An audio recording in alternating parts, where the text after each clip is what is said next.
Muito bem, então já estamos bem atrasados no nosso horário, mas nós vamos chamar o nosso palestrante Luiz Antônio Boldens com a palestra A Polícia Federal e a Prevenção da Criminalidade. E a dizer que ele foi um gentleman que autorizou a troca das palestras em função do voo do Dr. Ronaldo. Então, Dr. Luiz, além de tudo, muito obrigado pela gentileza. Dr. Luiz Antônio Boldens é agente da Polícia Federal, natural de Nanuque, Minas Gerais, formado em Engenharia Química e também em Direito, pós-graduado em Direito Público, entrou na Academia Nacional de Polícia em janeiro de 1996. Atualmente, é presidente da Federação Nacional das Polícias Federais. Obrigado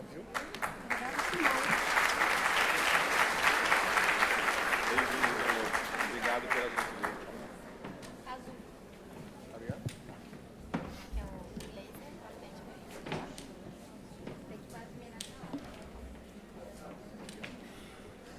Bem, boa noite a todos. Prazer estar aqui com vocês hoje. Me senti muito honrado com o convite, que foi feito há mais ou menos 1 ano e meio atrás. De cara, já achei excepcional. Tá baixo? Vamos lá.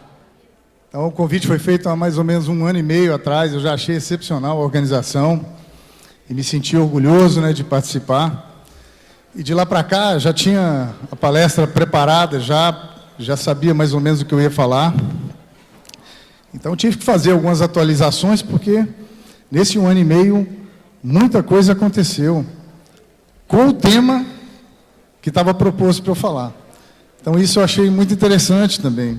Graças a Deus, nós tivemos alguns acenos de governo, de instituições, da minha própria instituição, algumas mudanças e alguma esperança surgiu no coração nosso em relação à prevenção, que, como nós vamos ver aqui, é um tema muito caro para o Brasil. E como é que começou o meu interesse pela prevenção? Eu entrei na Polícia Federal, tomei posse como agente federal em 1996. E eu fui para o norte do país. A maioria de nós, quando entra, é direcionado para as áreas de maior necessidade, geralmente áreas de fronteira, geralmente o norte do Brasil. E eu fui para Roraima, capital Boa Vista. E lá o meu primeiro contato com a questão das drogas foi fantástico. Eu tinha menos de 1 ano de polícia. Nós fizemos uma apreensão mediana, um pouco mais de 10 quilos de cocaína, de pasta de cocaína pura. E uma mãe nos procurou depois dessa apreensão, que ela era mãe de um dos clientes desse pessoal que a gente prendeu. E eu tinha pouco mais de 8 meses de polícia, e a mãe me pediu fervorosamente, calorosamente, para prender o filho dela. Porque ela não suportava mais a dor que o filho estava trazendo para dentro de casa, com o vício dele. E eu falei, senhora, nós acabamos de prender quem fornecia. Aí ela falou assim, o senhor é novo na Polícia Federal, né? Eu falei, sou. Porque tem muito mais. E sempre vai ter mais. E aí não me restou nada mais do que pensar naquilo, guardar na minha memória. Óbvio que a gente não ia prender o filho dela. Eu transformei isso numa conversa. E ali começou, não só a minha atenção para o assunto da prevenção, mas também para o cuidado com a prevenção. E nós vamos ver aqui por que um policial, dentro do seu ofício, se sentiu obrigado, e mais que isso, legitimado, a fazer esse tipo de trabalho. Porque na academia eu não tinha aprendido isso. A academia de polícia são pouco mais de 4 meses, 5 meses talvez, quando as verbas para a formação policial permitem cursos longos. Para vocês terem ideia, na Polícia Federal como a Argentina, após a bateria de exames psicotécnicos, ele é destinado a uma faculdade que dura aproximadamente 3 anos, e dali sai um policial federal argentino. No Brasil, nós fazemos um concurso público, dependendo da vontade do governo, do pensamento do governo e da política estabelecida pelo governo, nós recebemos um tratamento menor, um treinamento menor ou maior na nossa capacitação inicial, na nossa formação policial.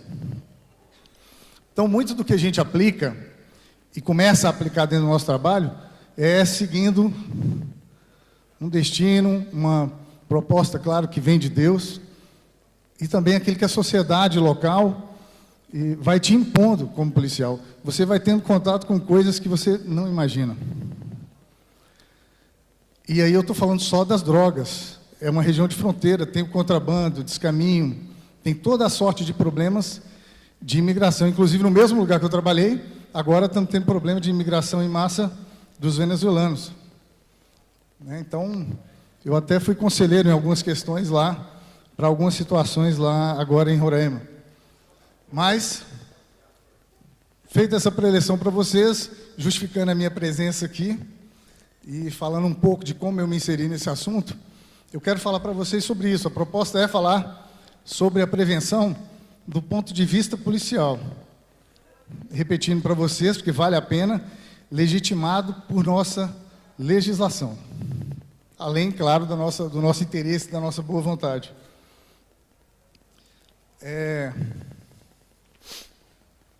Vamos ver aqui se vai.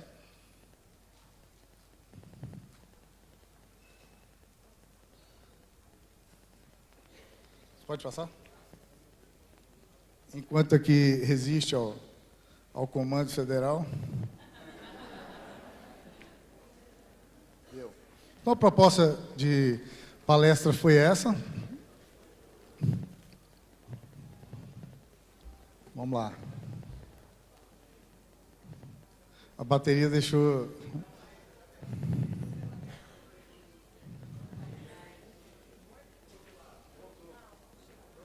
Está voltando. Vamos lá. Obrigado. Então, eu dividi a palestra rapidamente nesses itens, só para sequenciar, para vocês me acompanharem nessa proposta. Prevenção criminal, vamos falar de polícia preventiva e repressiva, a prevenção na própria Polícia Federal, a prevenção como uma política nacional e, por último, o entrelace entre o amor exigente e a Polícia Federal, que é quando o amor exige mais prevenção. Consumo de drogas. A primeira pergunta que eu coloco para vocês é se é um caso de polícia. Eu dei meu exemplo para vocês, justamente para tentar responder com vocês essa pergunta. Por que uma mãe chegou ao desespero a tal ponto de pedir para que o filho fosse preso para não consumir mais droga ou não criar mais problemas em casa?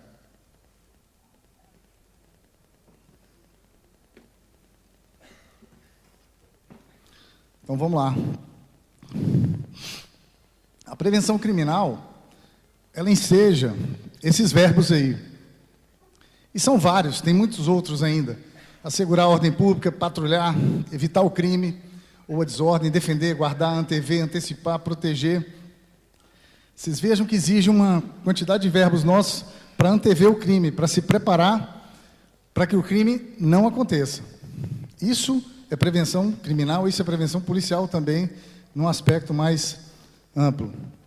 E quais as consequências disso, desses verbos para a polícia? Ela tem que se preparar para isso. Então, necessariamente, ela tem que estar identificada, fardada, exposta, porque tanto as pessoas que não têm o problema com o vício, quanto as que têm que identificar aquele servidor, aquele agente público, e por aí vai. Tem que ter uma pronta resposta, tem que fazer abordagens sobre um aspecto legal que é da fundada suspeita. Então, tudo isso, todos esses verbos, ensejam uma consequência legal que a polícia vai ter que se preparar. Ela vai ter que cumprir tudo isso, utilizar o princípio da oportunidade, que é você não perder aquela chance de realizar uma prisão ou de antever aquela situação. Tem que ser discreto em várias outras, tem que estar preparado para aproximar do cidadão e discernir o joio do trigo, que foi muito bem falado aqui numa palestra anterior. Então, o policial, quando ele tem que dar cumprimento para aqueles verbos, ele tem que necessariamente ter um rol de preparação para isso. E o final disso não pode deixar de ser o ensino e a formação dele próprio. Porque olha o fenômeno que acontece no Brasil. A polícia preventiva nossa, que é a mais próxima do cidadão, que hoje são as polícias militares e guardas municipais, nós vamos ver agora, elas são justamente as fardadas, as que têm a arma exposta, as que geram algum tipo de intimidação, ou, numa outra análise, a similitude com épocas de militarismo, de repressão, de ditadura. Então, vejam bem, isso é uma questão muito típica, específica do Brasil. Apesar de outros países também terem a polícia de policiamento ostensivo, de rua, diário, também fardado. Mas nós vamos ver adiante por quê? Por conta da própria divisão da estrutura de polícia do Brasil. E quem é essa polícia? A Constituição já traz o balizamento para essa discussão. Foi através da Constituição que foi feita toda a configuração das polícias no Brasil. Não quero botar vocês para ler texto legal, tá? Porque acho que pior que texto legal, só cálculos de matemática e contas infinitas aqui, colocam um monte de tabela, né? Mas é importante a gente ver como que o Constituinte de 88 quis mostrar que o Brasil estava mudando de uma república, saindo de uma ditadura, para uma república democrática, mais próxima do cidadão, com mais direitos e deveres, né? Então, o Constituinte originário, ele pensou a estrutura de segurança pública assim, tá? Então, no título 5, que é a defesa do Estado e instituições democráticas, no capítulo 3 da segurança pública. Então, são 5 polícias listadas: Polícia Federal, Rodoviária, Ferroviária, Polícias Civis, Militares e Corpo de Bombeiro. Ok? Depois, esmiuçando um por um, vem no parágrafo 1º, as atribuições da Polícia Federal. Tem 4 incisos. Depois nós vamos esmiuçar um deles especificamente. Mas aqui está todo o rol constitucional de atribuições da Polícia Federal. Desse rol, houve várias regulamentações depois, com a Lei Antidrogas, que hoje é a 13.343, e várias outras, lavagem de dinheiro. Todas essas leis novas que falam de crimes trouxeram algum tipo de obrigação, de atribuição, responsabilidade para a Polícia Federal. Tudo com base na questão de apurar infrações contra a ordem pública. Nesse rol aí, várias questões vieram depois através de legislação esparsa. Certo? Então, parágrafo 1º, Polícia Federal. Parágrafo 2º, Polícia Rodoviária Federal. Também da esfera federal e com a característica de patrulhamento ostensivo das rodovias federais. Depois, Polícia Ferroviária. A Polícia Ferroviária foi sacrificada no Brasil por conta da nossa política rodoviária, que foi adotada, né, da década de 70 em diante, até 80, 90. Nós privilegiamos o transporte das nossas mercadorias, da nossa riqueza, por rodovias. Então, essa polícia ela acabou sendo sacrificada, mesmo após a Constituição, na formação dela. Eu conheço a Associação Nacional deles, eles tentam uma formatação hoje, é uma briga dura e glória, mas eles estão lá para conseguir regularizar essa questão. Parece que o governo novo tem uma proposta de retomar a economia sob trilhos, né? Então acho que agora essa polícia pode ganhar um significado maior. De qualquer forma, a proposta dela é preventiva também, ostensiva, como a PRF. Polícias civis nos estados exercia a função de polícia judiciária e apuração de infrações penais, exceto as de competência da Polícia Federal e também exceto as atribuições dos militares. Tá bom? A Polícia Militar está esmiuçada aqui no 5º, cabe a ela a polícia ostensiva e preservação da ordem pública. E depois os corpos de bombeiro na atividade de defesa civil. E, por último, lá fora dos incisos que nós vimos lá, no parágrafo 8º, o legislador, o Constituinte originário, ele possibilitou os municípios criarem guardas municipais, como uma polícia mais próxima ainda do cidadão.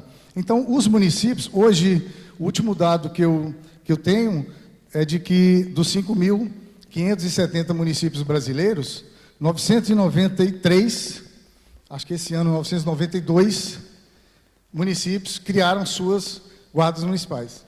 Isso dá mais ou menos 17%, 18% dos municípios brasileiros têm hoje guarda municipal, para realizar exclusivamente um policiamento, uma manutenção ostensiva da ordem e da segurança desses municípios.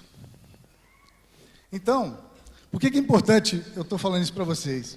Primeiro, porque para falar de prevenção policial, criminal, nós temos que saber quem é que faz isso no Brasil, ou quem tem que fazer. E vocês vejam que nós temos no município Guarda Municipal, no estado 2 polícias, uma militar e uma civil. Das duas, uma tem a característica de fazer o policiamento preventivo, a prevenção criminal, que é a Polícia Militar. E na esfera da União, PRF e PFF são as que fazem exclusivamente a prevenção, o patrulhamento ostensivo. E a Polícia Federal, numa característica diferenciada, que nós vamos ver agora, ela tem atribuições tanto de prevenção quanto de repressão ou investigação. Tá bom?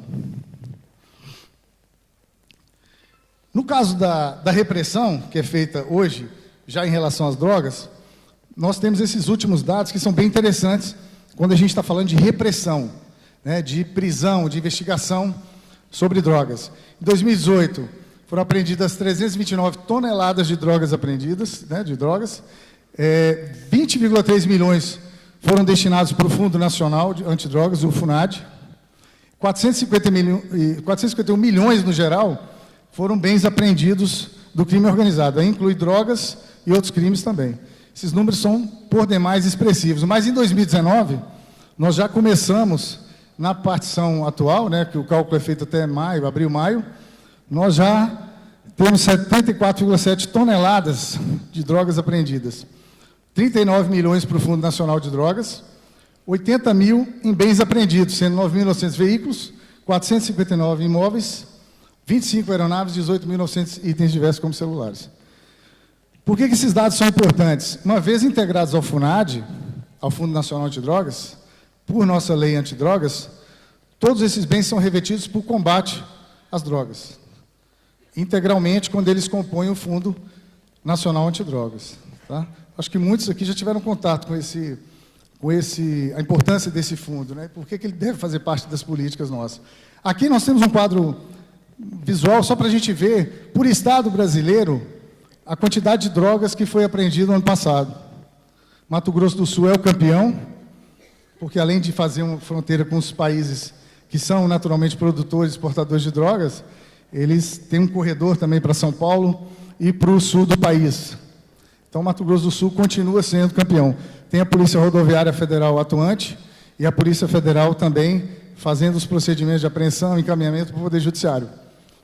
E por aqui a gente tem a noção do que sobra para os estados litorâneos, para os estados mais do interior do país. Então, é um dado importante nas avaliações que a gente faz sobre onde trabalhar mais, onde cercar mais o crime organizado para esse combate às drogas. Lembrando que no Brasil hoje tem um fenômeno diferenciado.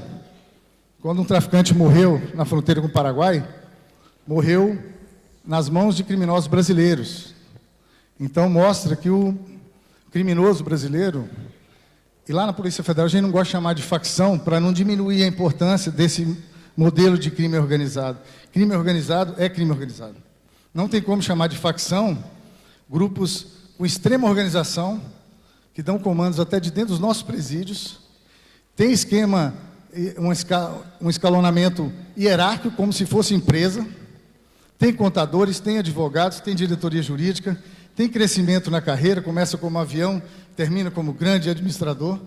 E aí eu não digo só de favela, de comunidade, porque há também uma diminuição no pensamento, na visualização das drogas, quando você olha apenas para favelas, comunidades. Nós lá já vencemos essa barreira. A culpa e a razão de ser do combate às drogas não está nas comunidades mais pobres, não está nas favelas. Caso fosse contrário, as apreensões maiores seriam Rio de Janeiro, Minas Gerais, Belo Horizonte, lugares onde tem já características, né, desses aglomerados, né, residenciais. Mas e a prevenção? Falamos da repressão, mas e a prevenção? A Polícia Federal, como eu disse, ela é a única polícia brasileira que faz as duas coisas. Nós chamamos isso de ciclo completo de polícia. O que é? O mesmo policial que trabalha numa fiscalização ostensiva, que olha para as pessoas que está próximo, ele também investiga. Dentro da própria Polícia Federal. Então, a gente evita perda de dados, a gente dá celeridade a um processo de investigação. Nós temos um setor que chama de setor de controle de produtos químicos. A Polícia Federal é responsável pelo controle e fiscalização de todos os produtos que são utilizados como insumos para a fabricação de droga no país. Então, nós cercamos de dois lados. Nós controlamos a importação, a produção, o estoque, os desvios eventuais, o transporte. Isso é tudo feito através de relatórios. E onde há alguma situação atípica, ali há uma operação da outra polícia, da repressiva, da parte investigativa. Então, no caso das drogas, o ciclo completo de polícia na Polícia Federal funciona de forma perfeita, de forma plena, né? Deveria funcionar até mais. Mas é só uma parte da prevenção. Porque depois de um tempo, como eu disse, como eu me inseri muito nesse assunto, por interesse como policial federal, como agente, a gente acaba vendo que a prevenção foi pensada pelo Constituinte originário para fazer muito mais. Não só essa fiscalização de produtos químicos. Então, consequências que a gente percebeu ao longo do tempo, apesar dessa previsão constitucional, a Polícia Federal, nessa ação preventiva das drogas, ela nunca fez um investimento institucional para treinar os seus policiais na questão da prevenção às drogas. Isso nunca foi feito de forma institucional. Mais recentemente, por causa de iniciativas do Ministério da Justiça, é que nós voltamos a pensar na prevenção, na forma como ela foi imaginada lá atrás, em 88. Depois, na década de 90, houve algum esboço de iniciativa de alguns gestores da Polícia Federal de incentivar as palestras, a sair das escolas de policiais federais, de trios, duplas, para falar sobre a questão das drogas, os malefícios, os riscos, as consequências do envolvimento, de forma geral, com as drogas, não só imediatamente com o consumo. Então, isso foi uma época de ouro na questão da prevenção. E a questão de prevenir está ali. Naquele inciso lá, um dos incisos da Polícia Federal, no 2, é que está expressamente colocado que a Polícia Federal tem o papel de prevenir e reprimir o tráfico ilícito de entorpecentes e drogas afins. Ali está a questão precípua e que nós deveríamos pensar, e é o que eu trago para vocês como exposição e como reflexão. Então, prevenir, nessa parte da Constituição, virou uma questão de honra, uma questão de repensar o nosso trabalho na Polícia Federal para atender esse comando constitucional, tá bom? Então, a palavra prevenir, nesse caso aqui, ganhou maior importância. E aí, por que a instituição não criou seus próprios programas? Eu comecei a pesquisar até onde a gente conseguiu chegar na questão da prevenção na Polícia Federal. E aí eu descobri um mundo de policiais federais e de atividades que foram feitas desde o final da década de 70 até hoje, e iniciativas voluntárias, iniciativas de policiais federais que adquiriram conhecimento do seu trabalho e partiram para fora dos nossos muros para tentar ajudar outras pessoas. E o primeiro deles que eu conheci foi esse, Expedito de Souza, é um colega que hoje está no Espírito Santo, começou o trabalho dele como agente federal no Rio Grande do Sul, e ele, por conta própria, se especializou, foi aprendendo a dar palestras, aprendendo a falar sobre isso, tendo contato com os jovens, com estudantes, e hoje, até hoje no Espírito Santo ele faz. É claro que depois eu descobri também que ele, ao longo desse trabalho, ele já tinha esse selo aí, eu não sabia, o selo do amor exigente, lá no Espírito Santo.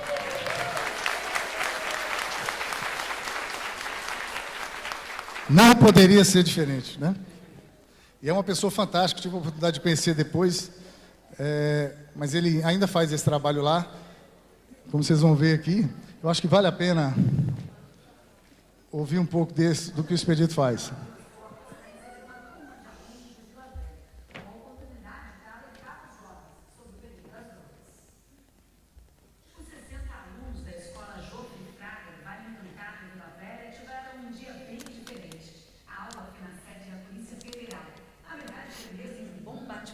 Nesses 42 anos que eu tenho de polícia, eu vi muitos testemunhos até de policiais hoje que estão na Polícia Federal, estão na Polícia Militar e tal, falaram para mim: Expedito, eu assisti uma palestra tua quando eu era aluno lá do 2º grau e tal, não sei o quê. Isso aí me estimulou. Um dos assuntos foi a prevenção às drogas, uma palestra com muitas fotos, vídeos e informações. A linguagem para o jovem tem que ser assim, uma linguagem clara, sem subterfúgio, sem amedrontamento, né, sem terrorismo, e mostrando claro assim para eles, e eles absorvem bem isso aí. Mas o ponto alto do dia foi esse, a chegada da cadela Drica, uma policial já bem experiente. A Drica ajuda nas operações de combate ao tráfico de drogas e a garotada se divertiu com ela. E claro que a Drica fez questão de mostrar como é feito o trabalho no dia a dia. Realmente um dia para ficar marcado para esses jovens.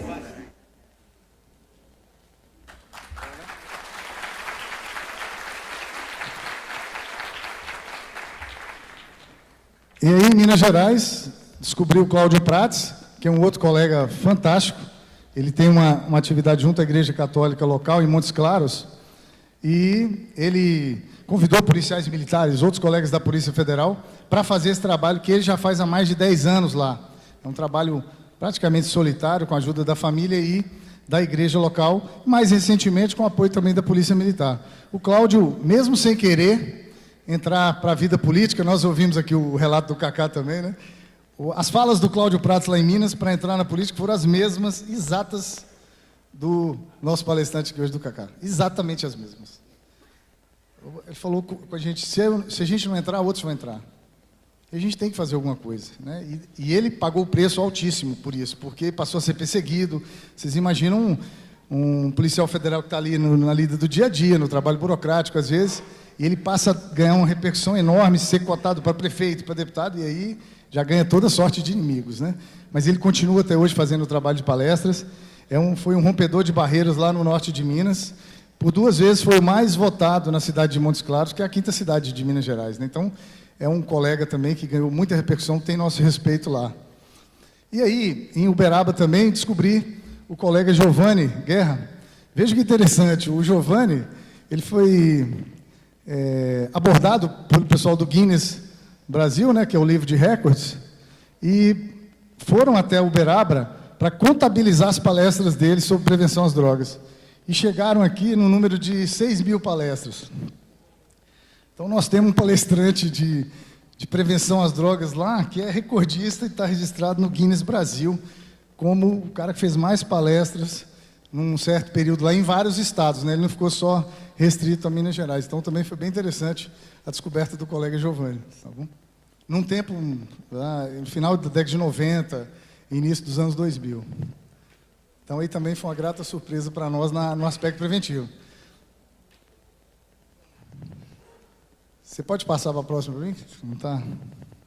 Ah, tá, já está aqui. E aqui o nosso xodó, Projeto Federais Solidários, que foi iniciado lá no Rio Grande do Norte. Um grupo de colegas ativos e aposentados se uniu para falar sobre prevenção às drogas. E aí, com o tempo, eles sentiram necessidade também de falar de outros assuntos, como internet, os riscos da internet, a questão da corrupção, que passou a ser uma outra espécie de prioridade na Polícia Federal também. Mas o Projeto Federais Solidários, esse ano, ele vai fazer 3 anos, e de grande repercussão. Talvez seja o projeto que mais incentivou pessoas, que mais incentivou os próprios colegas da Polícia Federal a participarem. Mas, de novo, fora do âmbito institucional, né? Ainda agora avançando para as entidades sindicais nossas, porque o Rio Grande do Norte é uma das afiliadas da nossa Federação Nacional dos Policiais Federais. E lá o líder era o presidente Aquino, que levou esse grupo, chamou, convidou, insistiu, batalhou, e eles chegaram a um nível excelente de pelo menos uma escola por semana. Pelo menos uma escola por semana lá no Rio Grande do Norte. E aí avançaram para o interior, em Mossoró, em Macau, várias cidades começaram a convidá-los para fazer pelo interesse que gerou em todos lá. Essa aqui foi uma das reportagens, eu vou passar só essa, tem mais umas 2, 3, mas eu vou resumir para vocês verem só a intensidade desse projeto, tá bom? Você já pensou, por exemplo, em ensinar jovens sobre temas que estão no cotidiano deles, como drogas e os cuidados ao usar a internet? É o que fazem policiais federais que participam do projeto Federais Solidários. Eles visitam escolas do Rio Grande do Norte para fazer palestras sobre os desafios do cotidiano dos jovens. Eles falam também sobre a importância da leitura, sobre corrupção e muitos outros temas. A reportagem é da Inter TV, afiliada da TV Globo, em Natal. Agentes da Polícia Federal reunidos discutindo os detalhes da operação do dia. Em seguida, eles entram numa van para colocar em prática a ação. Mas olha, esse trabalho foge completamente da rotina. Mandado aqui só de educação e cidadania. E o alvo é a Escola Estadual Professora Eliá Maia do Rego, na região metropolitana de Natal. Sérgio é policial federal aposentado. A cada 15 dias, o lugar dele é na sala de aula, falando sobre corrupção para jovens de escolas públicas e particulares do Rio Grande do Norte. Que aqui no Brasil virou uma espécie de uma logomarca dizer que a juventude ela é o futuro do Brasil. Eu digo que não. A juventude ela é o presente do Brasil. Porque as coisas acontecem no presente. Nós precisamos de boas escolas no presente, nós precisamos de segurança pública no presente. O projeto surgiu há 2 anos numa iniciativa do Sindicato dos Policiais Federais do Rio Grande do Norte. Com o conhecimento da prática, os policiais aposentados e da ativa falam sobre cidadania e corrupção, leitura, drogas e os perigos da internet. Temas que estão no dia a dia de todos nós, por isso despertam tanto o interesse dos alunos. Em 2 anos de projeto, mais de 50 escolas já foram visitadas. Nessa onda de solidariedade, mais policiais estão participando desse projeto, dessas visitas que hoje acontecem quinzenalmente, mas com mais gente envolvida, vão passar a acontecer toda semana. Nós temos observado que mais colegas estão nos procurando no sindicato para que nós ampliemos esse programa. Nada nós conseguiremos mudar nesse país se não começarmos na educação.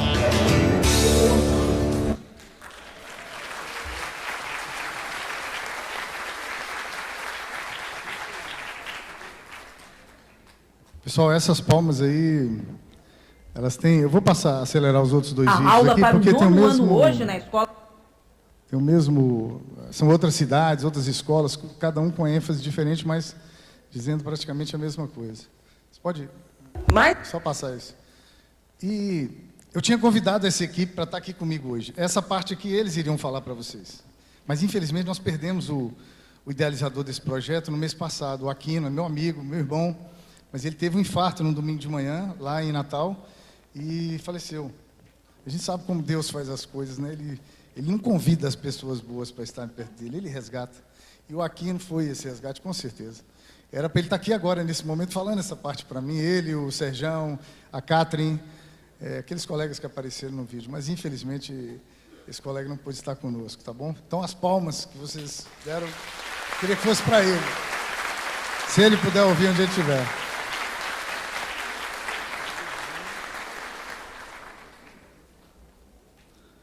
Agora, a gente, passando para o item seguinte, da prevenção como política nacional, eu separei esses itens para mostrar para vocês, porque eles têm um significado muito importante para quem faz um trabalho como o Amor Exigente faz, tá? Que é, na hora de pensar no entrelace entre as ações que nós fazemos, as iniciativas da sociedade brasileira, organizada através de instituições como essa, de federações como o AE, federações como a FENAPEF. Então, o histórico recente mostra esse ambiente insalubre que é buscar por verbas públicas, por políticas públicas que façam o que a gente faz no dia a dia, através da nossa iniciativa, e gerem resultados, e tenham medidores de resultados. Porque o poder público tem como fazer toda essa sequência. Talvez nós não. Nós talvez nos doemos em algum tipo de iniciativa, mas na hora de medir os efeitos do que a gente faz, a gente tem dificuldade. Ainda mais quando a gente está em várias células pelo país, para a gente agregar esses números e estudar, e depois chegar no ano seguinte, fazer alguma adequação, nós temos dificuldade de fazer isso. Eu sei porque eu faço como voluntário e também busco que a minha instituição faça o que a Constituição manda fazer. Então, o que o histórico recente nos mostrou rapidamente? Que o orçamento do Ministério da Justiça era uma falácia. Nós, em vários momentos, nós vimos lá programas de prevenção às drogas constando nos orçamentos feitos pelo Ministério da Justiça. Eu analisei desde 2012 até hoje. Em todos eu encontrei o mesmo padrão, tá? Que eu vou falar para vocês. Depois nós começamos a analisar o que era orçado, que é o quê? O orçamento é a pretensão daquele ministério que manda para o Congresso. E o Congresso devolve aprovado ou não, ou diminuído, ou aumentado, que seja. Os deputados, o Congresso tem esse poder de aumentar, de diminuir, de restringir, de estabelecer alguma nova política que venha do Legislativo. Mas essa análise do que é orçado e do que é empenhado e liquidado depois é importantíssimo para a gente entender o que é feito com as políticas públicas sobre prevenção às drogas no Brasil. Tá bom? Ninguém gosta de ler texto de lei, de Constituição. Eu formei em Direito e não gosto até hoje. Mas é muito importante que a gente gaste um tempo analisando os orçamentos. Tem os relatórios de gestão do Ministério da Justiça. Nós aqui podemos fazer essa análise, saindo daqui amanhã. Façam, só por curiosidade. Façam o cruzamento do que é orçado com o que é gasto. É chato, tem que ver tabela, previsão orçamentária, não é muito bom. Mas tem lá uma parte separada que eu vou mostrar para vocês, que vocês vão se guiar lá, onde buscar essa informação de forma mais certeira. Depois é bom avaliar, vários governos fazem contingenciamentos, cortes, né? E esse dado deve ser cruzado com o que é investido. Tá? É muito importante também a gente ter essa compreensão do que é orçado. E prevenção às drogas para o Ministério da Justiça é investimento. Sempre foi. Consta no campo lá, na rubrica de investimento, tá bom? Pelo menos em tese, a coisa deveria funcionar bem, né, com esse título de investimento. E o histórico recente também mostra uma falta de integração entre os programas que o governo cria. Muitas vezes o governo cria um programa para a segurança pública e cria um outro programa separado para a prevenção às drogas. Mas o Ministério da Saúde não está participando daquele programa, por exemplo. Os outros ministérios que deveriam atuar em peso também não estão participando, ou não integram de forma a socializar, humanizar, estender, expandir, dar conhecimento desses projetos. Não vou nem fazer pesquisa aqui de quantos de vocês já ouviram falar em Pronace, em todos os projetos que o governo já lançou. Porque o governo depois ele solta uma nota dizendo que foi um sucesso a divulgação. Ele considera uma campanha. Às vezes que solta vídeos, mensagens soltas, às vezes, né, sequenciadas na TV, em contratos caríssimos. Não fica menos de 500 milhões um contrato desse de TV, para veicular em televisão aberta. Então, ele solta isso como se só passar já tivesse entrado na consciência do cidadão brasileiro e ele já tivesse tomado uma atitude para resolver um problema que pode até ser dele, como é o caso daqui. Nós todos estamos aqui por esse problema em comum. E na busca de solução em comum também, graças a Deus, né? Então, essa falta de integração, ela foi percebida nessa história recente que nós analisamos também, tá? Então, nós vimos que o Brasil teve várias políticas públicas deficitárias, os planos nacionais que foram estabelecidos, que integrou polícias, entregou vários órgãos, eles só falavam da repressão, da apreensão, dos grandes números, como forma de justificar o sucesso daquele investimento, vocês entendem? É uma limitação do que se poderia fazer com grandes programas nacionais, né, através desses planos. Os orçamentos destinados a tratamentos de dependentes foi aquela parte que eu mencionei para vocês antes. Todas nós verificamos esse padrão. Quando o governo era convidado, em suas partes, a dar uma contribuição para o superávit primário lá no fim do ano, para o governo formar seu caixa, no Ministério da Justiça, uma das primeiras verbas que eram retiradas para integrar o que eles chamavam de colchão, o que cada ministério junta como economia para formar o superávit, eles chamam lá em Brasília de colchão. Tá? E aí, as verbas, nós descobrimos nessa análise dos orçamentos e da gestão de recursos, nós observamos que praticamente em todos os anos os programas de prevenção foram atacados. Tá bom?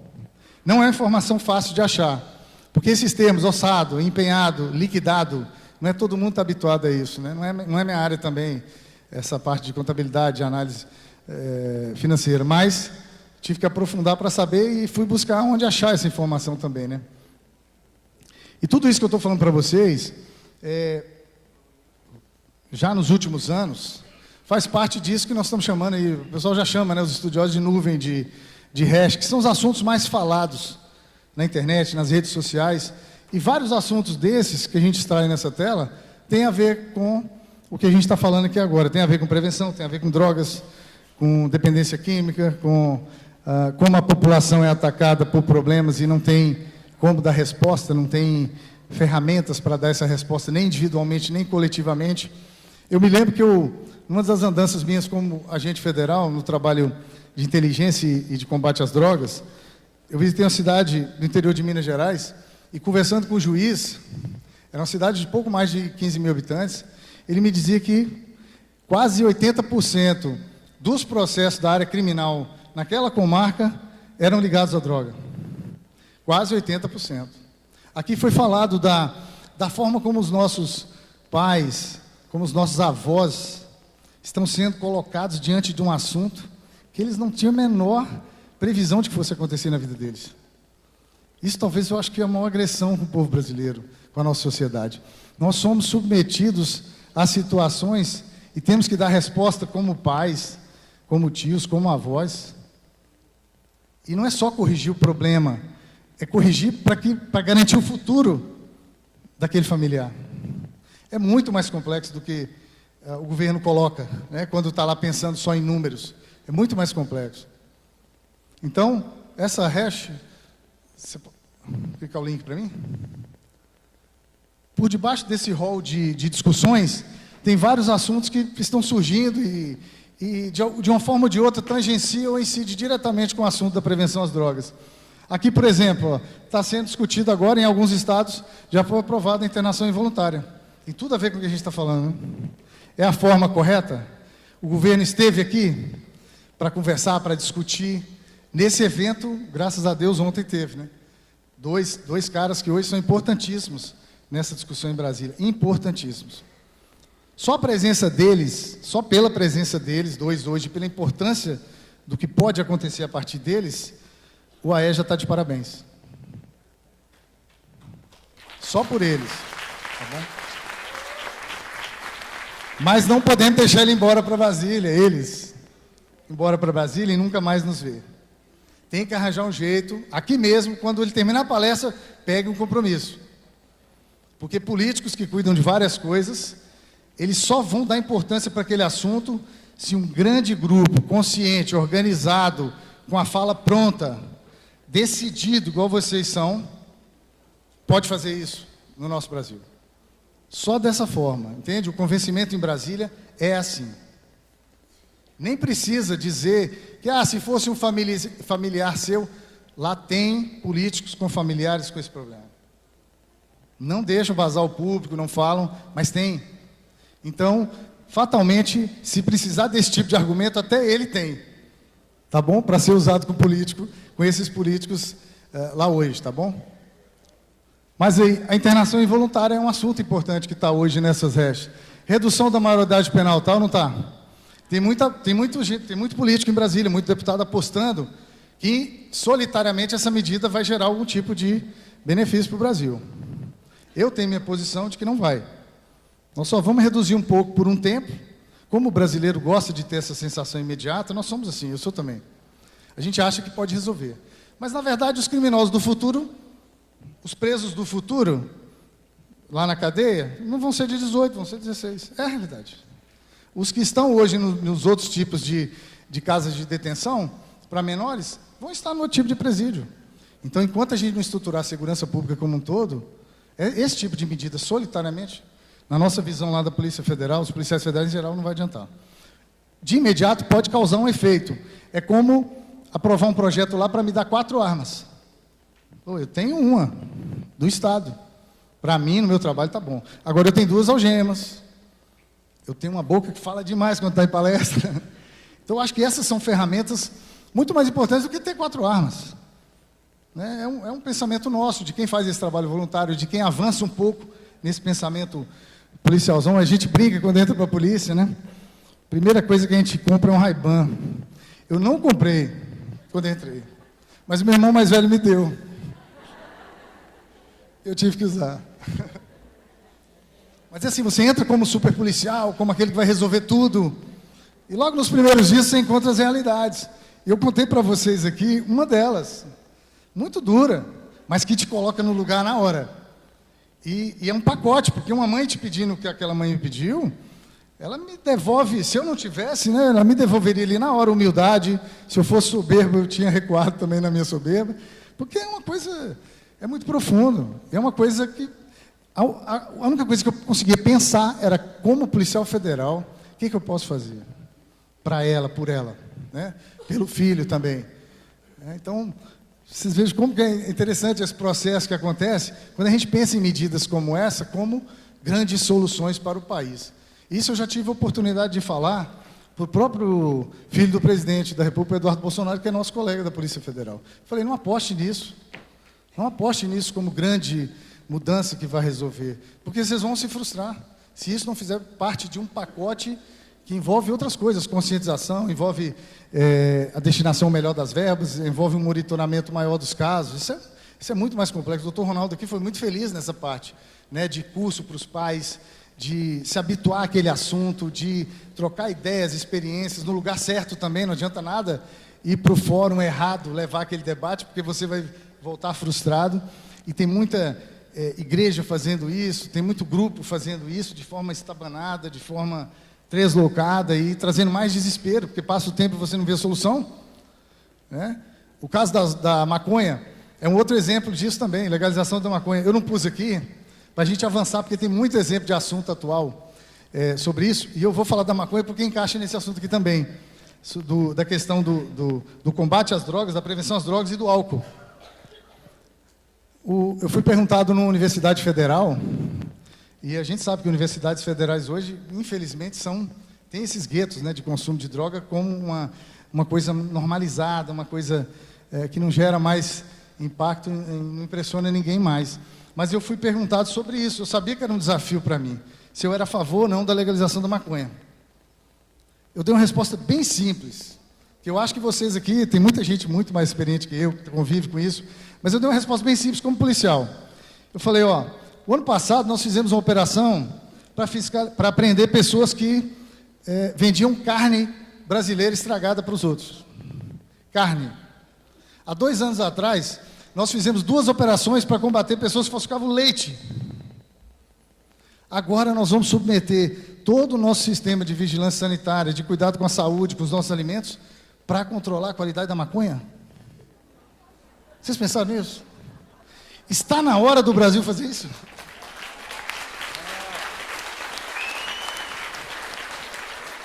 Porque nós não vamos empacotar como na Holanda. Nós não vamos empacotar como na Holanda e controlar como na Holanda. A população da Holanda é a de Sergipe. Sei lá, o tamanho da Holanda, aliás, é de Sergipe, né? A população é de São Paulo, né? Então, pensar o Brasil, soluções para o Brasil, não é fazer isso. Trazer esses exemplos de tentar aplicar aqui a fórceps e achar que vai dar certo. E achar que vai dar certo num curto prazo, como um plano nacional maravilhoso. Mais uma reflexão para vocês, tá bom?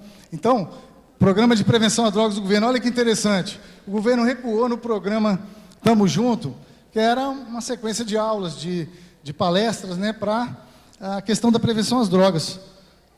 Na análise que o governo fez, e que a imprensa deu visibilidade a isso, elevou o uso do álcool naquelas escolas, naquela região onde foi feita a prevenção às drogas. O que os alunos pensaram? Pô, droga é muito perigoso. Mas e esse álcool aí que está mais à mão, hein? Que a gente acha mais fácil nas festas e que é legalizado. Olha que interessante o fenômeno. Parece o trabalho da Polícia Federal, quando a gente combatia muita falsificação de documentos para essa imigração que acontecia via México, quando a gente combatia muito a migração por falsificação de documentos, eles iam pelo México. Aí a gente começava a intensificar pelo México, eles voltavam a falsificar mais. É um balanço que os criminosos fazem. Por exemplo, quando a gente apreende muitas drogas, podem perceber que acontece uma sequência de assaltos a carros fortes, a agências, né, de transporte de valores, porque eles tentam compensar a perda com um crime com outro. Digam que esse crime não é organizado. Digam mais, que ele não é mais organizado que a nossa estrutura policial, né, de segurança. Então, esses são os assuntos. Depois, a questão do trânsito, também que não precisa nem falar, né? Você reduz, você minimiza os crimes de trânsito. As pessoas que consomem álcool, por exemplo, em excesso, a quantidade de vítimas que eles criam no trânsito, né, com os acidentes, com as responsabilidades, é muito grande. Então, fazer uma coisa dessa e não cuidar da outra é também uma irresponsabilidade do governo, né? E que gera um impacto. Vocês vejam que tem um programa bom do governo que funciona, tem um efeito positivo, o outro tem um efeito numa outra área, e tem um que não tem como pensar que o efeito desse vai ser positivo, né? Nós imaginamos isso. Então, pessoal, dando uma acelerada aqui, só um pouquinho. Nós estamos vivendo novos tempos, eu queria deixar essa pergunta para vocês. Porque a federação, eu particularmente, nós não temos vinculação político-partidária, ideológica, com nenhuma corrente dessa que está aí hoje apresentando para o Brasil. Nós não vemos grandes possibilidades em nenhum lado, até porque as falas são muito atropeladas, algumas ações também são. A Polícia Federal combateu a corrupção do grupo que estava no poder um tempo atrás, e o que eu vi no Mensalão em Minas Gerais, eu posso contar para quem me perguntar depois, é uma coisa absurda de se organizar para roubar o dinheiro público. Agora no Petrolão não precisa falar. Por mais que a gente tenha uma afinidade, um apego partidário, político, ideológico, a gente tem que pensar. E quem está aqui dentro hoje tem um compromisso coletivo. E se você tem um compromisso coletivo, você tem a obrigação de pensar um pouco mais longe, né? Talvez não naquilo que te move internamente, mas naquilo dos efeitos daquilo que você em algum grupo esteja fazendo ou pensando. Eu acho que vale a pena essa reflexão. Eu deixo para vocês, porque lá na federação, a gente tem a maior preocupação, porque nós somos uma entidade representativa. Todo mundo já pensa que a gente é de extrema esquerda. Eu chego, não, o papel nosso está aqui no nosso estatuto, é cuidar dos nossos aqui, dos nossos representados, eles pagam mensalidade. Essa é a minha preocupação primeira. E a nossa bandeira é a Polícia Federal, é o Brasil, não adianta. Não tem como eu correr disso, né? Por mais que eu tenha dentro algum pensamento ideológico, eu tenho que guardar, porque se eu estou fazendo alguma coisa por alguém que não sou eu tenho que preocupar com o resultado daquilo que eu faço, né? É obrigação isso. Então, a estrutura que está lá hoje, já caminhando para a gente fechar, e que está apresentada é essa. Essa tríade aqui, ela é muito significativa para que a gente cobre a efetividade das políticas públicas e a eficiência de quem for cumpri-las. A SENAD, que é a secretaria que estrutura tudo, o PENAD, que é a política nacional, né, desse combate às drogas, e o FUNAD, que é o fundo. Então, nós temos a estrutura orgânica, nós temos um plano, né, um programa que é feito, na verdade, é mais do que um plano e um programa, é uma política nacional, ela tem um aspecto permanente, né, e que aí a gente pode ter aqueles medidores que eu falei para vocês. A gente estabelece uma linha de ação agora, faz os entrelaços possíveis com as entidades não governamentais, as representações, e aí precisa necessariamente de um fundo, precisa de um financiamento para isso, para que seja permanente realmente, para que os 12 anos os 12 meses do ano a gente consiga fazer, executar tudo aquilo que a gente propõe ou planeja. A droga já tem sido colocada por vários países com reflexo na economia, seja por licenças trabalhistas, seja por questão familiar, escolas, enfim. Já tem relatórios de vários países sobre isso. Eu acredito que vocês já tiveram contato com esses dados, por isso que eu não quis esmiuçar também, para não ficar muito tempo. Mas o Brasil, inclusive, está entrando nessa linha de fazer avaliações sobre os gastos e tudo mais, o reflexo da droga, assim como da violência, da criminalidade na economia do país. Tá? As pessoas têm que mudar o ritmo de vida quando tem contato com isso. No frigir dos ovos, a análise que eles fazem é essa. Tá? Você muda o seu ritmo. Assim como você mora num bairro violento, você tem que se preocupar com o horário, você tem que preocupar com a sua família, com os filhos, com os menores. Então, também, quando tem drogas, tem essa preocupação. Então, no frigir dos ovos, a análise é essa. A legislação, nossa, já era considerada moderna por todo mundo. Ela era. Por causa dessa questão da fazenda, que é apreendida com drogas, as aeronaves, veículos. A legislação brasileira, ela inovou nisso com pouquíssimos países na época. Hoje, tem uma diversidade enorme de países, uma quantidade enorme, que aderiu a esse pensamento, de que se aquele bem, aquela propriedade é utilizada para guarda, o processamento de droga, né, fabricação, ou qualquer tipo ou transporte que seja, então tudo isso é apreendido e revertido para o Estado. E os números nós já vimos aí na tela anterior. Né? Você abre o link para mim, o último? E aí, essa nova política, como é que nós estamos analisando essa nova política? Eu não sei se os representantes do governo mostraram para vocês essas telas. Mostraram? Pô, eles não sabem vender o peixe. Tem que vir a Polícia Federal aqui, né, para vender o peixe desse. É interessante porque vocês que estão em contato com o assunto, e nós também aqui, a gente não precisa concordar com a forma que estão fazendo, mas é um medidor bom que nós temos do caminho que o governo está tomando, né? Por isso que o item é uma pergunta, né? É uma nova política? Vai funcionar? Então a gente tem aqui como analisar se vai funcionar ou não. Era melhor do que não ter nada, né? De não ter nenhuma análise sobre isso. Então o governo fez vários vídeos, além dessa forma de apresentar o aprisionamento, que é a droga, né? A escolha pela droga. Então eles acertaram também fazer vídeos mais curtos, né? Anunciando essa campanha.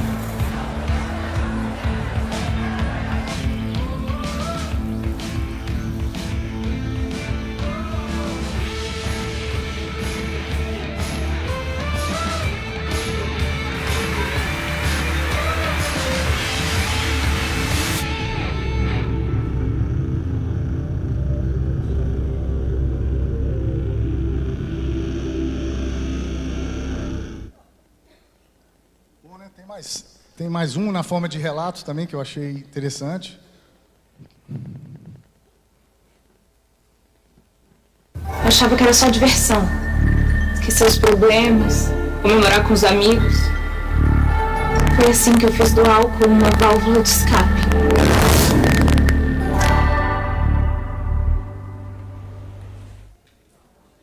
Eu achava que era só diversão. Eu também já tive a sua idade. Eu era cheia de amigos, estudava.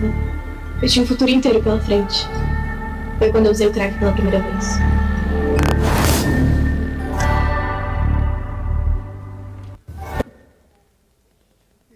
Então, esses vídeos, eu acho que, da forma como foram colocados, eles podem servir a um propósito. A mensagem está forte, está curta, né? Está em vídeo. São as coisas que nós hoje gostamos na forma do dia a dia nosso de absorver material, absorver conhecimento, conteúdo. Eu acho que escolheram bem, né? Então, nós temos material para ir na mesma direção ou participar de questões com o governo, porque pelo menos um caminho está sendo tomado. Outra coisa, quando ele anunciou a nova política nacional sobre drogas, olha onde é que ele colocou a prevenção. Isso é um excelente sinal. Lembra que eu mostrei para vocês que antigamente privilegiava só a apreensão, a quantidade de drogas? Os primeiros números que o nosso setor de entorpecentes mostrava eram centenas de quilos, toneladas de maconha, de cocaína por ano, maravilhoso.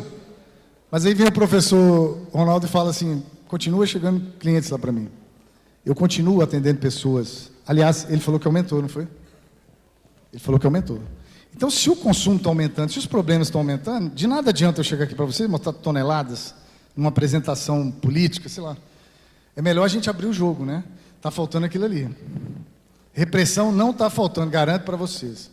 Quando eu trabalhava nessa área, eu me matava fazendo campanha, perseguindo pessoas, usando interceptação telefônica. Hoje estão usando drones e não vai parar. Não vai parar, porque rende muito dinheiro. Rende muito dinheiro. E faz parte do balanço que financia a criminalidade violenta no nosso país. Se não conseguirem fazer a droga chegar por bem, vão fazer chegar por mal. Estão muito organizados para isso, estão muito à frente de nós, por exemplo. Tá bom? Então, o material da campanha, eu acho que dá. Aí são outros vídeos, usando artistas, usando atletas brasileiros. Eu acho que todas essas mensagens, e pelas pessoas que estão utilizando, pela forma que estão colocando os personagens, eu acho que pode funcionar bem integrado às outras ações que a gente já faz. Tá bom? É uma outra reflexão para vocês. Esse material eu vou deixar disponível aí para o AE, os links, tudo que vocês precisarem podem explorar aí depois, tá bom? Para a gente não preocupar agora com o tempo. O Dia Nacional, apesar de simbólico, nesse último Dia Nacional, o governo anunciou uma aceleração dos leilões dos bens confiscados, que gerou aqueles números que nós já vimos lá, que são números interessantes para a composição do FUNAD. Isso aqui acabou virando uma medida provisória, né? O presidente percebeu que decreto em decreto não ia funcionar, então uma medida provisória logo para acelerar essa gestão dos bens, porque estava muito burocratizado.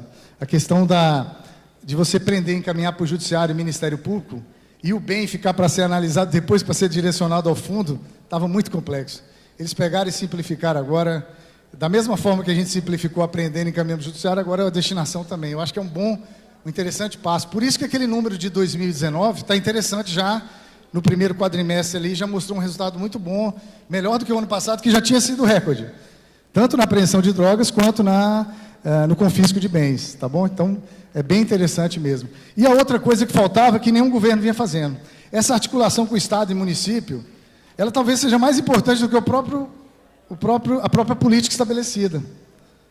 Porque se você não integrar com o Estado e município, principalmente o município, que é onde acontece o problema, de nada adianta ficar lá de Brasília lançando vídeo, programas, planos, políticas. Você tem que integrar com o município, principalmente, que é onde acontece o problema. Eu já participei da criação de vários conselhos municipais de prevenção às drogas, em Minas, na Bahia, em Goiás. Então, nessa formatação, eles convidavam a gente para a gente ajudar a idealizar a melhor forma de funcionamento.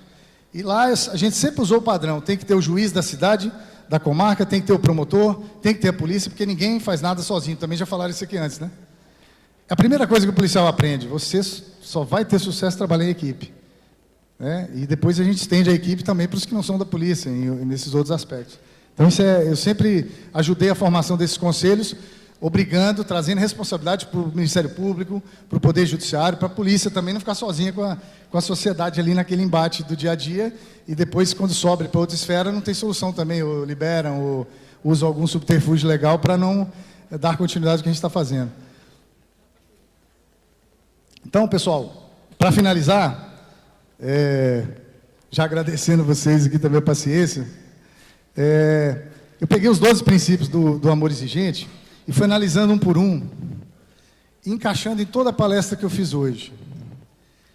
Tem um ou outro ponto que está mais distante do que eu falei. E eu acho que esse entrelaço que está ali, e muito da nossa inserção e participação com vocês aqui hoje, se deve a isso, a essa minha leitura que eu fiz, quando a minha tia Elita, que está ali, me contactou, e ela viu que era uma grande possibilidade também esse entrelace. E ela, depois da morte da minha mãe no ano passado, ela passou a ser a chefa da família. Então eu tenho que obedecer a minha tia também, né? Então aqui também eu estou cumprindo uma ordem familiar, Virgínia, não é só uma ordem na Polícia Federal, não.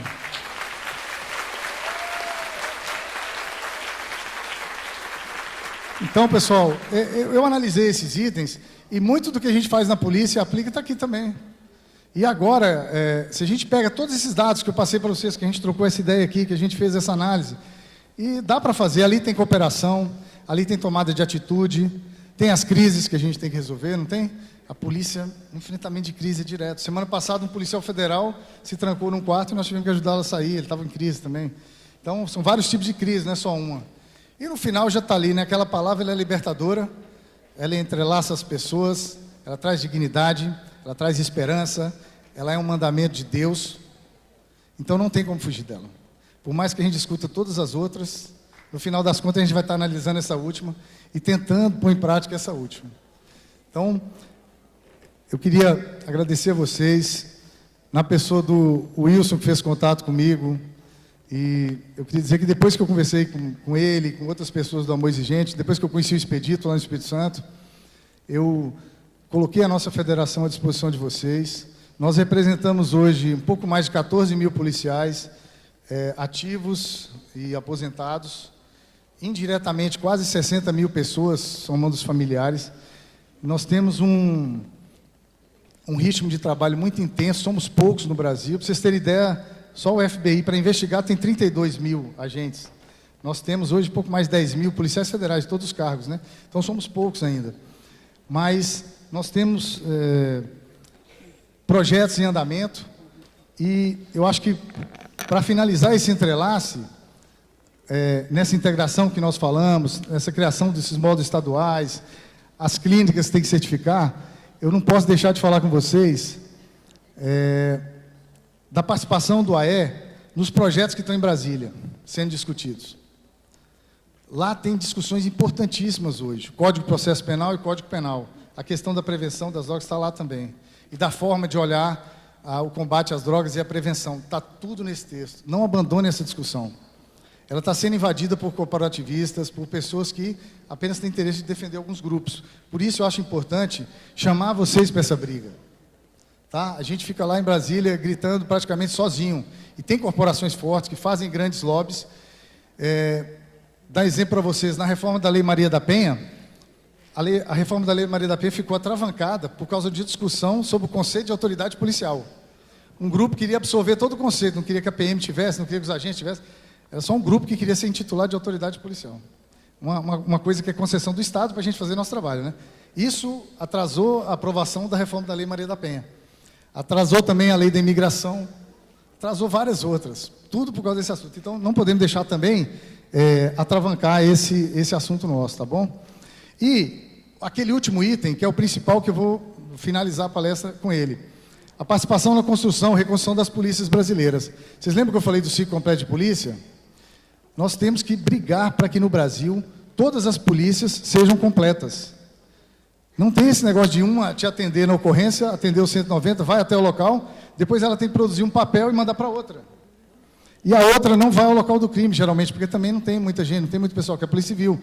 E a Polícia Civil acaba sacrificada também.